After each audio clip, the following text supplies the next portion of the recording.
ஆயா நேற்று காலையிலே நீ குஷ்டு வரப்ப எனக்கு தெரியும் இந்த மாதிரி எதனா அடக்கு முடுக்கு பண்ணுவேன்னு. தண்ணி போலையா? பாட்டம் உள்டா ஆயிடுச்சா? எந்த மூலையில தண்ணி தேங்குதா? இந்த மூலையா அந்த மூலையா? அதெல்லாம் ஒண்ணு இல்ல, நான் என் சொந்த காசை போட்டு கூட ஒடிச்சு உனக்கு மாத்தி குடுத்துடுறேன். முதல்ல பாத்ரூமுக்கு தண்ணி வந்தா தானே தண்ணி போக முடியும். என்ன சாதிங்க இன்ஜினியர் பச்சையில மண்டியில மசாலா இல்லையா உங்களுக்கு? தண்ணி வரலன்னு டைல்ஸ் கொத்தினார போய் கேக்குறீங்க? போங்க பிளம்பர் அவ்வளோ மேல வச்சுங்க நான் பாரு, அவனை போய் கேளுங்க. சரியா, நான் அறிவு இல்லாம தான் இன்ஜினியர் ஆகிக்கிறான், நீ அறிவோட தானே மேஸ்திரி ஆகிற. பிளம்பர் போட்டா டேப் லைன் எங்க இருக்குதுங்க?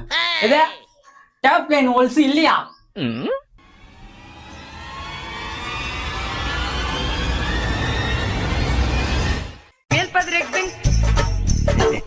Padre Ekbing.